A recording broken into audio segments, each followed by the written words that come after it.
वैसे जितने भी अपने जो ज्योतिष ब्रांचेस हैं उन सभी ब्रांचेस को जैसे प्रैक्टिस किया है, प्रैक्टिस करके मैंने जैसे ये पाया है, मतलब जो मेरा अपना ऑब्जर्वेशन रहा हर ज्योतिष को प्रैक्टिस करने के बाद, कि हर ज्योतिष की ना अपनी एक विशेषता है, अपनी एक इम्पोर्टेंस है। जैसे केपी एस्ट्रोलॉजी का जो एक बहुत अच्छा एक फैक्टर लगता है मुझे कि केपी एस्ट्रोलॉजी क्यों इतना अच्छी है, तो केपी एस्ट्रोलॉजी का बेस्ट पार्ट ये है कि आपके जीवन में कोई घटना या किसी चीज की जो आप कहिए जागृति जो हो रही है, वो जागृति क्यों हो रही है, ये केपी एस्ट्रोलॉजी से अच्छा आपको कोई नहीं बता सकता। मतलब जैसे सपोज करो कोई कुंभ लगन में जन्मा है या कोई सिंह लगन में जन्मा है, तो कुंभ लगन और सिंह लगन तो ऐसे लग्न हैं कि जिसमें पंचम भाव को और अष्टम भाव को एक ही ग्रह रूल करता है। कुंभ लगन के अंदर पंचम भाव को कौन रूल कर रहा है? मरकरी। अष्टम भाव को कौन रूल कर रहा है? मरकरी। तो एक 5 और 8 की नेचुरल कनेक्टिविटी बन गई ना, नेचुरल कनेक्टिविटी। ऐसे ही सिंह लगन के अंदर जो पंचम भाव को रूल कर रहा है बृहस्पति, अष्टम भाव को जो रूल कर रहा है बृहस्पति। अब जो पंचम भाव है ना, पूर्व पुण्य भाव है। अब एस्ट्रोलॉजी को अगर प्रैक्टिकल सेंस में देखें तो हमें कैसे पता चल पाए कि हमने हमारे जो पूर्व पुण्य कार्य हैं वो कैसे? जो मुझे समझ में आई है फिलॉसफी ये लग्नों के अनुसार, वो ये आई है कि इन दोनों लग्नों की एक खास बात है, सिंह लगन की और कुंभ लगन की, कि ऐसे लोगों को यदि अपने पूर्व पुण्य भाव जागृत करने हैं या उनको एक्टिवेट करना है तो इनको अष्टम भाव की मदद लेनी पड़ेगी। इसका अर्थ ही है। नहीं तो कुछ लोग सोच विचार के साथ ये भी कह सकते हैं कि इस व्यक्ति को जो पीड़ा होगी, क्योंकि पीड़ा अष्टम भाव है और पंचम भाव जो है वो पूर्व पुण्य भाव है, तो कोई आदमी ये भी कह सकता है कि सिंह लगन वाले व्यक्ति और कुंभ लगन वाले व्यक्तियों को जो अपने जीवन में पीड़ा होती है, उस पीड़ा का कहीं ना कहीं कारण उनके पूर्व पुण्य कर्म भी है। इसी कारण से उनको वो लग्न भी मिला। लेकिन इसी चीज को अगर बदल दिया जाए या इसके लिए एक नया दृष्टिकोण ले आए, तो नया दृष्टिकोण क्या कहता है? नया दृष्टिकोण कहता है कि अगर इसको पूर्व पुण्य भाव जागृत करने हैं तो इस व्यक्ति को अष्टम भाव की सहायता लेनी पड़ेगी। तो जो इस बात को समझेंगे वो ये बात समझ पाएंगे कि कहीं ना कहीं सिंह लगन वाला व्यक्ति अगर कोई है या कुंभ लगन वाला व्यक्ति कोई है, तो इस व्यक्ति के लिए ज्योतिष करना सर्वश्रेष्ठ है, अच्छा है उसके लिए ज्योतिष करना। और एक बात और है, पंचम भाव सिर्फ पूर्व पुण्य भाव नहीं है, बुद्धि भी है कि आपकी बुद्धि काम किस प्रकार करती है। और जब बुद्धि का संबंध जो है वो अष्टम भाव से होता है, तो ये जो 5 और 8 का फेर है, ये बुद्धि को कई दफा अनैतिक कार्यों में लगा देता है। क्योंकि अष्टम भाव किस चीज का है? अनैतिकता का है, क्योंकि वो 9वें भाव का दहन कर रहा है। लेकिन इसी फिलॉसफी को फिर दोबारा अगर कोरिलेट कर ले कि 5 और 8 का संबंध है, इसका मतलब यह है कि जो बुद्धि है उसको सूक्ष्म कार्यों में लगाया जाए, इनडेप्थ कार्यों में लगाया जाए, रिसर्च बेस्ड कार्यों में लगाया जाए। अब देखो, आप कुंभ लगन वाला व्यक्ति अगर है तो बहुत अच्छी रिसर्च कर सकता है कुंभ लगन का। कोई भी व्यक्ति हो, बहुत अच्छी इनडेप्थ थिंकिंग रखता है कुंभ लगन वाला व्यक्ति। और मेरी अपनी पर्सनल ऑब्जर्वेशन है कि कुंभ लगन वाले व्यक्ति जो है बड़े फास्ट लर्नर होते हैं, ज्योतिष को बहुत अच्छे से ग्रैस्प करते हैं। मतलब कुछ लग्नों के लिए मेरी अपनी एक पर्सनल ऑब्जर्वेशन रही है, कुंभ लगन वाला व्यक्ति होगा, सिंह लगन वाला व्यक्ति होगा, ये इन लोगों के अंदर जो ज्योतिष की समझ है वो बहुत जल्दी डेवलप हो सकती है। ऐसा नहीं है कि मतलब हम ये कहते हैं कि भाई ये तो नेचुरली बॉर्न एस्ट्रोलॉजर हो गए। लेकिन अगर ये प्रयास करते हैं, अगर ये अभ्यास करते हैं, अगर ये अध्ययन करते हैं, तो इनकी ज्योतिष समझ जो है ना, वो लिटरली बहुत आगे निकल जाती है। बहुत अच्छा कर सकते हैं उस चीज को, देखें ना। अब जैसे मीन लगन वाला है, जैसे तेरा मीन लगन है, तो मीन लगन में अष्टम भाव को शुक्र रूल कर रहा है और तृतीय भाव जो है शुक्र का है। तो मीन लगन वाला जो व्यक्ति होगा ना, वो भले ज्योतिष को पास्ट लाइफ से कैरी करे ना करे, लेकिन इस जन्म में ज्योतिष उसको अट्रैक्ट बहुत करेगा। वो एक आकर्षण फील करेगा ज्योतिष के प्रति, और सिर्फ ज्योतिष के प्रति ही आकर्षण फील नहीं करेगा, वो तंत्र मंत्र की तरफ भी आकर्षण फील करेगा।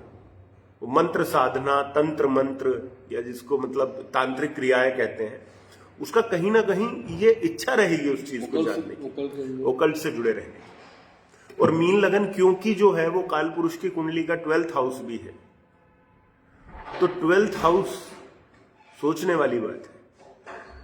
12th हाउस होता है इसका एक फैक्टर होता है 12th हाउस का, नोइंग द अननोन, यानी कि उस चीज को जानने का प्रयास करना जिस चीज को आप जानते नहीं हो। तो मीन लगन वाले व्यक्ति के अंदर ना बड़ी जिज्ञासा होती है हर चीज को जानने की, कि भाई मेरे को ये चीज पता चल जाए, इस चीज का मेरे को वो लग जाए। इसलिए मीन लगन वाले की जो एक हालत है ना, वो बेचारी एक मछली की तरह होती है, जो रह तो समुद्र में रही है, लेकिन समुद्र में रहते हुए चारों तरफ पानी है, लेकिन फिर भी उसको लगता है कि वो प्यासी है। मीन लगन वाला कितना भी ज्योतिष का अध्ययन कर ले, कुछ मर्जी कर ले, लेकिन उसको स्टिल ये लगता रहेगा कि ये प्रॉब्लम। तो कौन व्यक्ति ज्योतिष कैसे करता है, ये बड़ी इंपॉर्टेंट बात है। मतलब ज्योतिष करते सभी हैं, 12 के 12 लग्न ज्योतिष करते हैं, लेकिन 12 के 12 लग्नों का जो ज्योतिष करने का जो तरीका है वो बिल्कुल डिफरेंट है, एकदम डिफरेंट है। और मैंने स्पेशली देखा है, और जब बात ग्रास्पिंग की आती है, क्योंकि जब भी आप कोई सब्जेक्ट पढ़ते हो तो ग्रास्प करना, तो जितने भी एयर साइंस जो है, जो वायु तत्व के जो साइंस हैं, यानी कि 3 नंबर, 7 नंबर, 11 नंबर, ये क्विक लर्नर होते हैं, ये ग्रास्प बहुत जल्दी कर लेते हैं चीजों। तो 3, 7, 11 के अंदर ये बहुत अच्छी चीज होती है। तो कुंभ लगन वाला व्यक्ति, वैसे देखा है मैंने, मतलब स्पेशली मैं इस पे ज्योतिष मतलब लग्नों पे जब मैंने रिसर्च की तो मैंने पाया कि कुंभ लगन वालों को मैंने बहुत ज्योतिष करते हुए देखा है, मतलब लिटरली। तो तुम कुछ पूछ रहे थे वो जी, आपके नजर में सबसे अच्छा एस्ट्रोलॉजर मतलब कौन हो सकता है? अच्छा एस्ट्रोलॉजर मेरी नजर में कौन हो सकता है? मतलब तुम पूछना चाह रहे हो कि मेरी नजर में एक अच्छे एस्ट्रोलॉजर की कंडीशन क्या है? विशेषता ही है। विशेषता नहीं कहेंगे, क्योंकि विशेष तो हर व्यक्ति विशेष है और हर व्यक्ति अपने आप में श्रेष्ठ है। लेकिन प्रॉब्लम क्या है कि ज्योतिष में सबसे पहले तो ये जानना है कि ईश्वर ने आपको कौन सी विशेष शक्ति प्रदान की है। ये बड़ा इंपॉर्टेंट है। जैसे आज मैं एक चीज बताता हूं, कर्मा अलाइनमेंट को अगर देखें तो कर्मा अलाइनमेंट का एक सूत्र बता रहा हूं मैं, बड़ा इंपॉर्टेंट सूत्र है, सुनना सब लोग। हाथ कौन सा प्लेनेट है? हैंड मरकरी है। प्रोस्पेरिटी या ब्लेसिंग कौन सा प्लेनेट है? जुपिटर। और इंटेंशन कौन सा प्लेनेट है? केतु। अब बात समझना, जो बात मैं बोल रहा हूं बड़ी इंपॉर्टेंट है। तुम में से कुछ ऐसे लोग होंगे जिनके चार्ट में मरकरी जुपिटर केतु का योग होगा, होंगे, हो सकते हैं मरकरी जुपिटर केतु। और स्पेशली अगर ये ट्राइन में है तो, स्पेशली अगर ट्राइन में है तो, ऐसे नहीं 2-12 वाला रिलेशन नहीं बोल रहा हूं मैं, स्पेशली अगर ये ट्राइन में है या एक राशि में है, यकीन मानना मैं जो बोल रहा हूं, ये व्यक्ति जिसकी कुंडली में मरकरी जुपिटर केतु का योग है, ये व्यक्ति सोच के देखना मैं क्या बोल रहा हूं, ये अगर प्योर इंटेंशन के साथ किसी के सर पे हाथ रख के ये कह दे कि ब्लेस यू, या ईश्वर जा तेरी ये कामना सिद्ध हो, तो उस कामना को स्वयं समझ लो कि ईश्वर ने ही सिद्ध कर दिया। क्योंकि सबसे पहली चीज तो वो इंटेंशन कहां से आई, वो इंटेंशन का आना ही अपने आप में ईश्वर से जुड़ने का संकेत है। क्योंकि जब आप किसी के लिए वो भाव लेकर आ रहे हो कि भगवान इसका भला करे, तो आपने क्या बोला है? भगवान इसका भला करे। तो भला आप ईश्वर से करने के लिए कह रहे हो ना, तो वो जो ईश्वर से भला करने के लिए जब आप बोलते हो, तो ये जो आपका हाथ है ना, ये उस ईश्वर का एक माध्यम बन जाएगा किसी व्यक्ति को ब्लेस करने का। इसलिए कई जगह पर, जैसे गांव देहात में कई ऐसे लोग होते हैं, गांव वगैरह में तुमने देखा होगा, वो लोगों को ज्योतिष नहीं आता है, वो लोग कुछ नहीं जानते, ज्योतिष वोतिष उनको कुछ नहीं पता, वो सिंपल जाते हैं कि भाई जाके उससे ना ऐसे लगवाया। तो कई लोग ना ऐसे थपेड़े मारते हैं ऐसे करके। अभी यहाँ पे मेरे को याद है बहुत अच्छे से, हम ऋषिकेश में, मतलब जब मैं देहरादून आया था तो देहरादून में ऋषिकेश से जब हम एयरपोर्ट की तरफ चलते हैं ना, तो 25 किलोमीटर ऊपर एक जगह पड़ती है, ऑलमोस्ट 20-25, इठारना। तो इठारना एक गांव है बेसिकली, बड़ा ब्यूटीफुल गांव है। आसपास का जो मतलब वो है, वैसे यहाँ तो हर चीज ही अपने आप में सीनिक है। वहां भगवान शिव का मंदिर है, तो वहां एक बाबा बैठते हैं, बहुत मस्त बाबा है। तो हम लोग उनके पास गए हुए थे, तो भूख भी लग रही थी, शाम का टाइम हो गया था, तो रुकने की भी बात थी। तो हमने कहा बाबा रुकने को मिल जाएगा यहाँ पे? तो बोलते भाई मैं तो रुकने को दे दूंगा तुम्हें, तुम रुक पाओगे क्या? क्योंकि भाई रुकने के लिए बेड वगैरह कुछ नहीं था, नीचे सिंपल फ्लोर था और गद्दे वद्दे थे, सारी चीजें थी कि भाई तुम रुक जाओगे यहाँ पे? मैंने कहा बिल्कुल रुक जाएंगे बाबा, ऐसी कोई बात नहीं है, पर अभी तो भूख लग रही है। अच्छा भूख लग रही है, तो अंदर से हलवा निकाल के लाए बहुत सारा, मतलब वैसे टिपिकल, कोई बहुत स्वाद वैसा हलवा नहीं, हम यूं कहें अगर स्वाद के सेंस में कहें तो स्वाद नहीं था, लेकिन बना रखा होगा, बोले ये खाओ। तो हमने वो खाया बहुत अच्छे से, बहुत अच्छा लगा। मतलब जब भूख लग रही हो ना तो आदमी कुछ भी खा ले अच्छा ही लगता है। उसके बाद में जब हम चलने लगे, हमारा मन हुआ कि चलो चलते हैं यार, रात को काफी सर्दी हो जाएगी और थोड़ा बीमार हो गए तो अलग है। तो उन बाबा की एक आदत है, उनसे अगर कोई आशीर्वाद मांगता तो पूछते हैं मैं तो आशीर्वाद दे दूंगा, तू ले लेगा? क्योंकि वो हाथ को, एक तो उनका वो मेहनत बहुत करते हैं, पूरे उसमें रहते हैं, और वो हाथ को इस तरीके से मारते हैं, ऐसे ऐसे।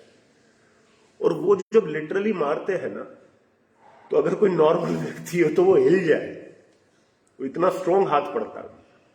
तो उन्होंने नीचे किया ऐसे, कहते जा तेरा भला हो, और इतनी तेजी से हाथ मारा। मतलब पहले तो एक बार मारा, फिर पूछा और लेगा? एक में कमर हिली हुई है, फिर पूछ रहे और लेगा? मैंने कहा बाबा जितना तुम्हारा मन करता हो दे दो। तो उन्होंने ऐसे करके एक बार और मारा, बोलते जा। और लिटरली देखो उसका असर बताता हूं तुम्हें क्या हुआ। वो दिन और आज का दिन, अभी तक कोई रुकावट नहीं आई है, अभी तक सब स्मूथ चला है। तो मुझे नहीं पता बाबा की कुंडली क्या होगी, मुझे नहीं पता बाबा के वो क्या कहते हैं हम, कॉम्बिनेशंस क्या होंगे, कंजंक्शंस क्या होंगे, बट इतना जरूर पता है कि कहीं ना कहीं कुछ तो असर था ऐसा जो काम कर गया। जो नागा सन्यासी में होता है नहीं, सन्यासी में होता है। और बाबा की एक बहुत खास बात थी, हम जैसे मतलब क्या होता है जब आप किसी सन्यासी से मिलो ना और उससे वार्तालाप करो तो बहुत चीजें पता चलती। तो जैसे हम बात कर रहे थे, हम पूछ रहे थे कि बाबा अपने फैमिली को छोड़ के आए हुए, शादीशुदा व्यक्ति, मतलब ऐसी बात नहीं, शादीशुदा। तो पहले हरिद्वार रहे काफी समय, फिर वहां जाके रहने लगे। तो हमने पूछा कि कभी घर वाले मिलने आते हैं? तो कहते हैं हाँ बिल्कुल आते हैं, बिल्कुल आते हैं, जैसे तुम आए हो वैसे वो भी आते हैं। तो मन करता है कभी मतलब घर जाने का, उनसे पूछने का? कह रहे मन क्या करना, बड़े हैं, अच्छे हैं, अपने आप करके खा सकते हैं, ईश्वर ने हाथ दिए हैं अच्छे, सब कुछ दिया है, सारे काम कर सकते हैं, कोई ऐसी प्रॉब्लम नहीं है। तो मन में तो वो भी विचार आता है कहीं ना कहीं सही गलत का, कि भाई सही किया या गलत किया। लेकिन फिर ये लगता है कि यार एक आदमी है जो ईश्वर की भक्ति में सुबह शाम लगा हुआ है और जो मन से लोगों को दुआएं दे रहा है। इसलिए अगर आज की डेट में एस्ट्रोलॉजिकली हम देखें तो दुआ किसकी लगती है? दुआ राहु ड्रिवन व्यक्ति की नहीं लगती। ये जो लोग तामसिक तंत्र के अंदर इन्वॉल्व रहते हैं, याद रखना है, बड़ी इंपॉर्टेंट बात है। जो लोग तामसिक तंत्र में इन्वॉल्व रहते हैं, यानी कि किसी चीज को काटना, किसी की बलि देकर कोई काम करना, ये सब राहु का तंत्र है। ये तंत्र भी दो तरह का है, ध्यान रखना। एक सात्विक तंत्र होता है, क्योंकि जो आप मंत्र साधना कर रहे हो या कुछ उस प्रकार की चीजें कर रहे हो ना, वो भी एक तंत्र का ही हिस्सा है। लेकिन जहां कहीं किसी चीज की बलि दी जा रही है, कुछ नेगेटिव किया जा रहा है, वो तामसिक तंत्र है। और वो तामसिक तंत्र की एक सबसे इंपॉर्टेंट बात क्या है कि जब आप उसके थ्रू अपना कोई कार्य कराओगे ना, तो कार्य 100% होगा आपका, और बहुत जल्दी होगा, इमीडिएटली अपने रिजल्ट दे देगा। जैसे एलोपैथिक मेडिसिन है, खाई इमीडिएटली रिजल्ट आ गया, लेकिन वो आपके बीमारी को खत्म नहीं कर रही है, सप्रेस कर रही है, और शरीर के किसी अंग को डैमेज भी कर रही है। सिमिलर पैटर्न आपके इस तंत्र का है। बिल्कुल सिमिलर पैटर्न तंत्र का है। मतलब आप कुछ भी करेंगे तो आपको रिजल्ट अवश्य मिलेगा, लेकिन बाद में आपको उसकी बहुत बड़ी कीमत चुकानी पड़ेगी। और जो लोग ये सिद्ध पुरुष लोग हैं, जो फकीर लोग हैं, जो जिनको किसी से कुछ नहीं लेना देना, जो सिर्फ मतलब पूरे जगत की भलाई के बारे में सोचते हैं, जन कल्याण के लिए जो अपना कार्य जो है दिन रात करते रहते हैं, उनका एक आशीर्वाद, उनका एक पूरे मन से रखा हुआ आपके सर पे हाथ पता नहीं आपके कितने कर्मों को काट देगा। हम ये कहते हैं ना ब्लेसिंग्स क्यों इंपॉर्टेंट है। ब्लेसिंग्स तो इंपॉर्टेंट है, लेकिन ब्लेसिंग किसकी? ब्लेस करने को तो आपको दुनिया बोल देती है। आप किसी से मिलो, गॉड ब्लेस यू, आपको दुनिया भर के लोग गॉड ब्लेस यू बोल देंगे, लेकिन वो गॉड ब्लेस यू कह देने से आप ब्लेस नहीं हो जाते। जब वो अंतःकरण से वो आवाज आती है, जब वो इंटेंट ये होता है कि ईश्वर वास्तव में आपको ब्लेस करे, और खासकर जो व्यक्ति वो ब्लेसिंग दे रहा है वो भी अगर कनेक्टेड है ईश्वर से, तो वो ब्लेसिंग जो आपके लिए काम करेगी ना, वो पता नहीं आपके कितने दोषों को काट देगी, कितने दोषों को काट देगी।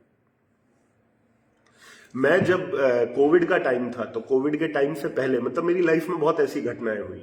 मैं कोविड से पहले मतलब मेरा टाइम थोड़ा एस्ट्रोलॉजिकली भी जितना मेरे को आइडिया था उस टाइम पे बहुत नेगेटिव चल रहा था।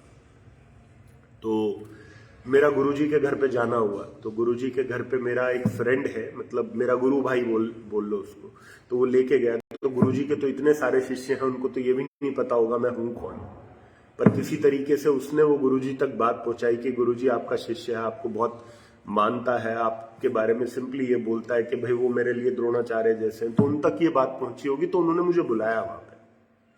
तो बुलाया तो 1 घंटे तक हम लोग बैठे रहे। 1 घंटे तक हमने चाय आ गई हम लोगों के लिए। उनको चाय पीना बड़ा पसंद है। तो पहले पूछा उन्होंने, चाय पीते हो? कहा बिल्कुल पीते हैं। फिर शादीशुदा हो? हाँ शादीशुदा है। ठीक है बैठ जाओ। 1 घंटे बैठे रहे। मेरी नजरें ऐसे थी, मैंने बात तो कुछ की नहीं, मतलब मैं बैठा रहा ऐसे। 1 घंटे बाद उन्होंने बोला ठीक है जाओ। तो मेरे तो मन में कोई ऐसा भाव भी नहीं आ रहा था। मतलब मेरे लिए तो ऐसा था ना जैसे कोई ड्रीम कम ट्रू वाली बात हो जाती है कि भाई आप जिसको मानते हो, जिसको आप भगवान के रूप में देखते हो, वो आदमी ने आपको आके बिठा लिया अपने पास में, तो आपके लिए तो वही चीज ऐसी हो जाती है कि मतलब उसके आगे कुछ रह ही नहीं जाता। अब उसके आगे तुम क्या मांगो, क्या कहो, क्या चीजें करो। 1 साल तक चीजें चलती रही। 1 साल बाद मेरी अपने गुरु भाई से बात हुई। तो मैं और वो बात कर रहे थे आपस में। तो मैंने कहा कि एक चीज बताना है। मतलब गुरुजी ने बुलाया, मैं तो आज भी उस मतलब प्लेजर से, उस जॉय से बाहर नहीं आ पाया कि भाई उन्होंने बिठाया। लेकिन वो 1 घंटे हो क्या रहा था? तो ये उसके अपने शब्द थे कि वो तुम्हारे लिए मंत्र जप कर रहे थे। ये बड़ी इंपॉर्टेंट बात है भाई। तुम जिस किसी को अपना गुरु मानते हो, जिस किसी व्यक्ति के प्रति आपकी आस्था है, वो व्यक्ति आपके ऊपर वो नजर, वो भाव रख देना, अगर उस तरीके से आपको ब्लेस कर दे, तो यकीन मानना दुनिया का कोई ग्रह दोष, दुनिया की कोई बुरी से बुरी दशा आपका कुछ कर नहीं सकती। ये बहुत इंपॉर्टेंट है। जो हम बोलते हैं ना गुरु तत्व की हम बात करते हैं, गुरु कृपा की हम बात करते हैं, ये वही है। और ये लिटरली जब आदमी के जीवन में आ जाए, किसी भी रूप में आ जाए, तो फिर आदमी को कुछ नहीं चाहिए। तो ये सर्वश्रेष्ठ है अपने आप। तो मुझे ऐसा फील होता है कहीं ना कहीं कि वो एक ब्लेसिंग आपके ऊपर होनी बड़ी जरूरी है, खासकर एस्ट्रोलॉजिकल फील्ड के अंदर, है ना। तो जो एक सर्वश्रेष्ठ ज्योतिषी की बात है या एक अच्छे ज्योतिषी की बात है, तो अच्छे ज्योतिष के सिर्फ 2 कंडीशन है। पहला कि उसके ऊपर अपने गुरु की कृपा हो, क्योंकि अगर गुरु की कृपा आपके ऊपर होगी तो आपको ज्योतिष नहीं भी आता होगा तो भी आप ज्योतिष में अच्छा करोगे। जरूरी नहीं है कि आप ज्योतिष में ज्ञानी हो। ज्योतिष सिर्फ और सिर्फ आपके ज्ञान लेने से नहीं चलता। आप सोचो मैंने 50 चीजों का अध्ययन कर लिया ज्योतिष में और मैं बड़ा ज्योतिषी बन गया, छोड़ दो। आपने कितना ही अच्छा रूल लगा रखा हो, अगर ईश्वर नहीं चाहेगा ये रूल फलित हो, वो नहीं होगा फलित। तो सबसे पहली कंडीशन तो आती है ये। और दूसरी कंडीशन आती है कि एक अच्छे ज्योतिषी की पहचान ये है जो करंट सिचुएशन को, जिसको दशा, अंतरदशा, प्रत्यंतर दशा बोलते हैं, उसका सही अवलोकन कर सके, उसको सही तरीके से पढ़ सके। क्योंकि जीवन में जो खेल है ना, वो दशाओं का खेल है। क्योंकि दशा का मतलब क्या है? दशा का मतलब सिचुएशन। अगर मैं किसी की सिचुएशन नहीं समझ पा रहा हूं कि ये व्यक्ति इस सिचुएशन में है क्यों, तो ये इस सिचुएशन से निकलेगा कैसे, या इस सिचुएशन में आगे चेंजेस कैसे आएंगे, इस बात को मैं कैसे बता पाऊंगा? अगर मैं किसी के प्रेजेंट को नहीं समझ पा रहा, किसी के पास्ट को नहीं डिकोड कर पा रहा, तो उसके प्रेजेंट का कोई लेखा जोखा मुझे मिलेगा नहीं। तो एक अच्छे ज्योतिषी के लिए दशाओं को डिकोड करना बड़ा जरूरी है। और जैसा मैंने कहा ना कि हर ज्योतिष के अंदर कुछ सूत्र है, वो सूत्र ले लो। अब पराशरी ज्योतिष में तुम कहो तो पराशरी ज्योतिष अपने आप में समुद्र है। अगर एक श्लोक को डिकोड करने बैठोगे तो 1 साल लग जाएगा। लेकिन स्टिल अगर मर्म को समझना है, वर्ग कुंडलियों को समझ लो, क्योंकि वर्ग कुंडलियां आपको दशाओं का बहुत अच्छा आइडिया करा देती है कि भाई ये आदमी इस अंतरदशा में, इस प्रत्यंतर दशा में ऐसा क्यों कर रहा है। बहुत अच्छा आइडिया वर्ग कुंडली दे देती। क्योंकि अगर मेनली आप बर्थ चार्ट पर जाओगे तो बर्थ चार्ट में तो अष्टम भाव में किसी ग्रह को पड़े होके देख के आप बोल दोगे भाई ये तो प्रॉब्लम होगी। लेकिन प्रॉब्लम कौन सी होगी? प्रोफेशनल होगी, पर्सनल होगी, शादी के रूप में होगी, बच्चों से जुड़ी हुई होगी। प्रॉब्लम्स तो कई सारी है ना भाई। तो वो चीज आपको वर्ग कुंडली जो है बहुत अच्छे से क्लियर करती है। तो मैं समझता हूं वर्ग कुंडलियों का पता होना बड़ा जरूरी है। केपी एस्ट्रोलॉजी की विशेषता क्या है? केपी एस्ट्रोलॉजी में जो भावों की जागृति है कि ये 10 के साथ में 11वां भाव जो है जागृत हुआ है, 10 के साथ में 8वां भाव जागृत हुआ है, तीसरे के साथ में 11वां भाव जागृत हुआ है, ये आपको बहुत अच्छी अंडरस्टैंडिंग देती है। किस चीज की? ये आपको बहुत अच्छी अंडरस्टैंडिंग देती है कि इस व्यक्ति के जीवन में ये क्यों घटित हो रहा है, और जो घटित हो रहा है उसको बैलेंस करने के लिए आपको क्या करना है। तो केपी एस्ट्रोलॉजी एक बहुत अच्छा बैलेंसिंग टूल है जो बैलेंस कर देता है चीजों को, इमीडिएटली बैलेंस कर देता है। मैं एक उदाहरण के लिए बताता हूं। एक व्यक्ति का मेरे पास चार्ट आया, मेरे स्टूडेंट है, तो उनको कुछ लिवर या पेट संबंधित तकलीफ हुई होगी। तो 12th हाउस जो है वीकनेस का भी है, कमजोरी का भी है। छठा घर तो बीमारी है, लेकिन 12th हाउस वीकनेस है, और 5th हाउस लिवर को रिप्रेजेंट करता है। तो यदि आपकी कुंडली में 5 और 6 का कॉम्बिनेशन या 5 और 12 का कॉम्बिनेशन जागृत हो रहे हैं, इसका मतलब कहीं ना कहीं लिवर के अंदर किसी न किसी कमजोरी या किसी न किसी प्रॉब्लम की बात हो रही है। और 5वां घर रिकवरी का भी है, ये भी हम जानते हैं। और 12th हाउस कैसा है? 12th हाउस आइसोलेशन का है, किसी दूर जगह का है। तो सिंपल सा एक फंडामेंटल उसको ये दिया गया, कहां रह रहे हो? उसने कहा एक्स जगह रह रहे हैं। वाई जगह जा सकते हो? उसने बोला जा सकते हैं। वाई जगह चले जाओ, तुम रिकवर हो जाओगे। वो बंदा वाई जगह गया, वो रिकवर हो गया। ये काम केपी एस्ट्रोलॉजी से बेटर कोई नहीं कर सकता। इमीडिएट रिजल्ट आएंगे, इमीडिएट रिजल्ट आएंगे अगर आप हाउसेस को यूज करोगे तो। आपको बोलेगी एस्ट्रोलॉजी काम करती हुई ये काम हो रहा है। और अगर आप जेमिनी की बात करते हो, जो मेरी अपनी फेवरेट है, तो जेमिनी एस्ट्रोलॉजी को सुन के थोड़ा सा एक अजीब सा एहसास भी होता है, लेकिन सत्य भी वही कि जेमिनी ज्योतिष को जब आप पढ़ते हो तो जेमिनी ज्योतिष जो है ना, एक स्पिरिचुअल सा ज्योतिष है, एक अध्यात्म वाला ज्योतिष ज्यादा है। और अध्यात्म वाला ज्योतिष ऐसा है कि जेमिनी ज्योतिष को करने से पहले आपके अंदर एक्सेप्टेंस होनी बहुत जरूरी है कि वो जो कहेगी वो आप एक्सेप्ट कर पाओगे, वो आप सुन पाओगे। क्योंकि मेरी अपनी जो ऑब्जर्वेशन रही है जेमिनी ज्योतिष को लेकर, वो इतनी सटीक रही है कि अगर जेमिनी ज्योतिष कह रहा है कि इस टाइम से इस टाइम तक ये व्यक्ति परेशान है और रहेगा, तो वो रहेगा। वो नारायण का आदेश है। और कई लोग पूछते भी हैं कि क्या जो नारायण ने लिखा है या जो नारायण का आदेश है, क्या वो बदला जा सकता है? बिल्कुल बदला जा सकता है, लेकिन उसको बदलने की क्षमता सिर्फ नारायण में ही। इसलिए जब आप जेमिनी ज्योतिष से कुछ प्रिडिक्ट करते हैं, मैं हमेशा बोलता हूं कि जेमिनी ज्योतिष की शुरुआत आप कब करोगे? जब मरकरी की दशा होगी, मरकरी की अंतरदशा होगी और मरकरी की प्रत्यंतर होगी। या केतु आपका मोक्ष त्रिकोण में होगा। कहां से मोक्ष त्रिकोण में होगा? लग्न से होगा या चंद्र से होगा? तो जैमिनी ज्योतिष जब आदमी प्रिडिक्ट करता है, जैमिनी ज्योतिष से प्रिडिक्ट करता है, और जैमिनी ज्योतिष में आपको कोई प्रॉब्लम दिखाई पड़ती है, तो उसका सिर्फ और सिर्फ एक हल है और कोई दूसरा हल नहीं है। या आप विष्णु सहस्रनाम करें या नारायण कवच का नित्य पाठ करें, ये आपको करना ही पड़ेगा। सिर्फ वही एक तरीका है जहां पर आप जैमिनी ज्योतिष के कथन के अनुसार वहां पर जो नेगेटिव इवेंट हो रहे हैं उससे बचाव आपका हो सकता है, और कोई दूसरा तरीका नहीं। कोई आपको कहे ये बहा दो, ये कर दो, वो कर दो, नहीं। इसलिए मैं कभी प्रिडिक्शन में जैमिनी ज्योतिष को यूज नहीं करता, प्रिडिक्शन के लिए कभी यूज नहीं करता। जब मुझे अपना अध्ययन किसी कुंडली पर करना होता है, किसी कुंडली को समझना होता है, तब मैं उसको करता हूं। किसी को प्रिडिक्ट करके नहीं देता मैं जैमिनी ज्योतिष, क्योंकि अगर कुछ ऐसा दिख गया कि अगले 10 साल इसकी ये दशा चल रही है, ज्ञाति कारक यहां बैठ गया, इसका ये पर्टिकुलर कारक यहां बैठ गया, डिविजनल चार्ट के अंदर उसके अंदर एफ्लिक्शन आ गई, मांदी गुलिका का प्रभाव आ गया, तो कुछ नहीं हो पाया। क्या होगा? अब उसको क्या कह के भेजोगे तुम कि तुम्हारे अगले 10 साल खराब हो गए? अब सामने वाला एक ही प्रश्न आपसे करेगा, उपाय क्या है? क्या बोलोगे उपाय? तो वहां पर ये बड़ा समझना है। लेकिन मैं फिर बोलता हूं कि जैमिनी ज्योतिष को इसलिए नहीं करना चाहिए व्यक्ति को कि वो जैमिनी ज्योतिष पढ़ के लोगों को प्रेडिक्शन दे। जैमिनी ज्योतिष इसलिए पढ़ना चाहिए ताकि व्यक्ति ज्योतिष के द्वारा अपनी स्वयं की आध्यात्मिक उन्नति कर सके,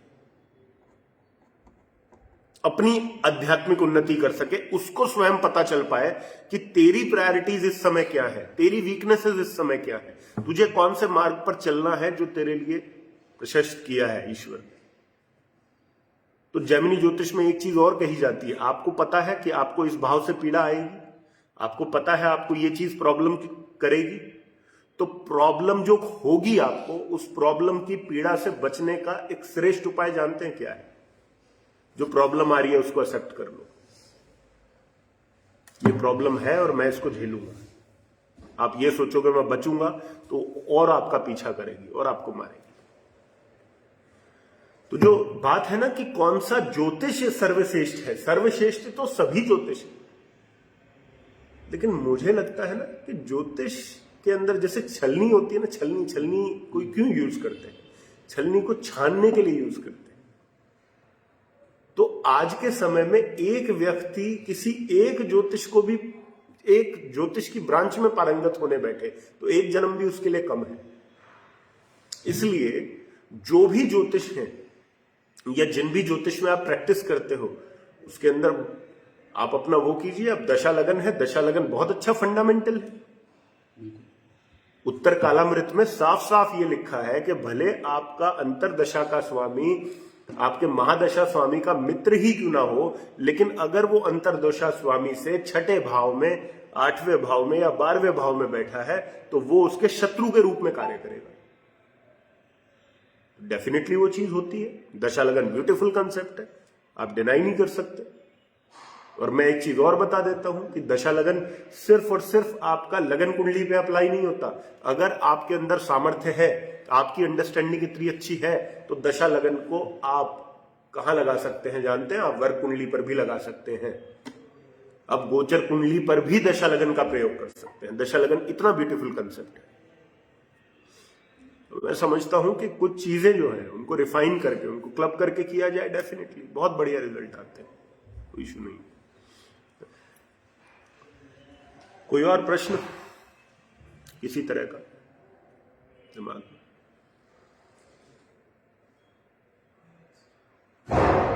आपके हिसाब से जो मून की जो रेमेडी है, बेस्ट रेमेडी क्या है?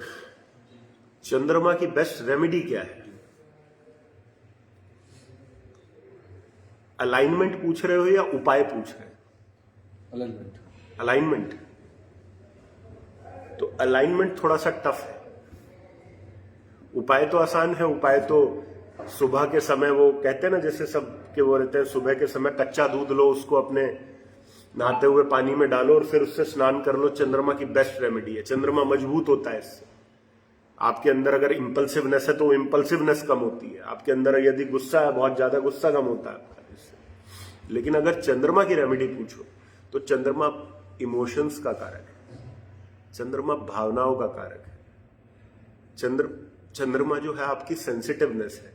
आप दूसरे लोगों के इमोशंस के प्रति कितना सेंसिटिव हैं ये तय करेगा आपका चंद्रमा कैसा है। यदि मुझे सामने वाले के भावनाओं की चिंता है कि ये आदमी मेंटली इन चीजों से हर्ट हो सकता है, तो मैं अगर ये विचार भी अपने अंदर लेकर आ रहा हूं कि मुझे वो कृत्य नहीं करना है जिससे ये व्यक्ति इमोशनली हर्ट हो जाए, अगर इस प्रकार की भावना मेरे अंदर है तो मुझे चंद्रमा की रेमेडी की आवश्यकता नहीं। लेकिन जो लोग किसी को हर्ट करने से पहले, अपने एक्शंस के द्वारा हर्ट करने से पहले 1 मिनट का विचार नहीं करते, उनको चंद्रमा की रेमेडी करने की आवश्यकता है, 100% आवश्यकता है। क्योंकि दूसरे व्यक्ति को हर्ट कौन करेगा? जो खुद मेंटली डिस्टर्ब है। याद रखना, जो खुद मेंटल पीस में है वो दूसरे व्यक्ति को भी मेंटल पीस ही देने की कोशिश करेगा।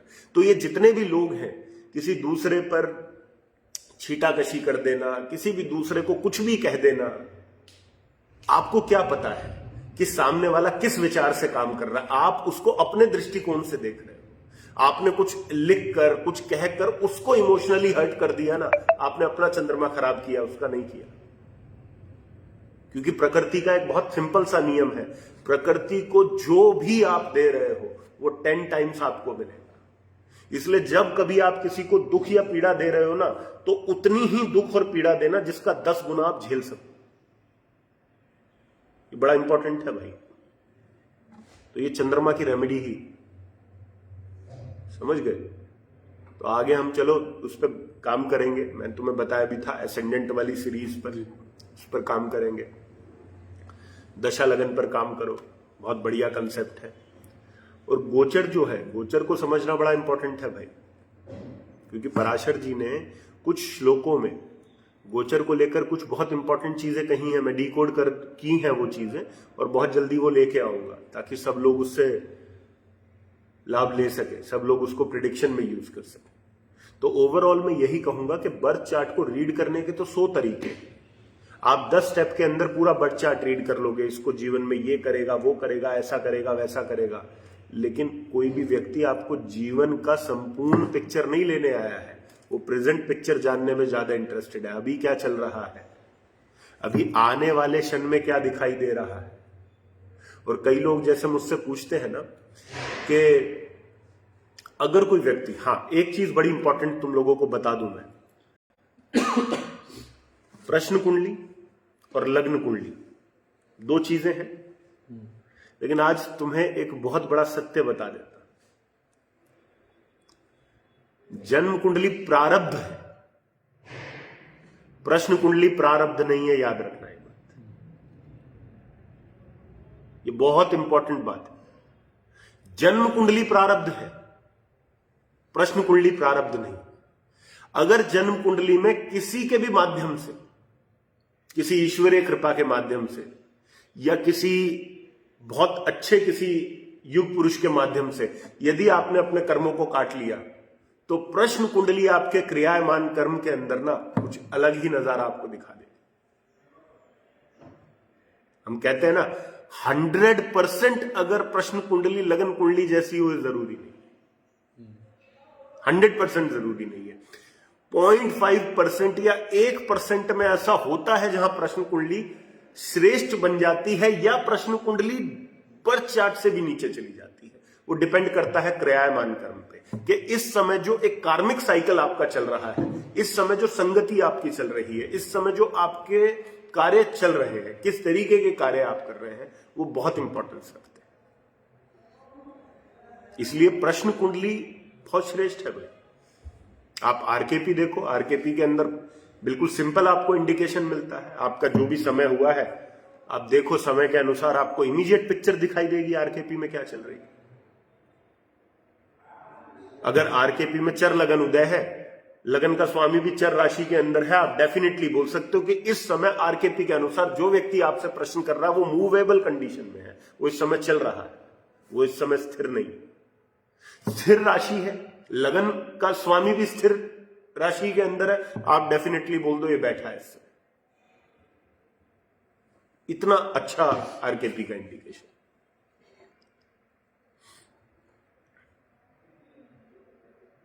तो शाम को हम उस चीज पे काम करेंगे, जो ट्रांजिट वाला फंडामेंटल है उस पे काम करेंगे, और कुछ और चीज रहेगी तो डेफिनेटली उसको भी लर्न करेंगे, है ना। फिलहाल तो गिटार सीखते हैं, अभी तो इतना ही बजाया जा रहा है।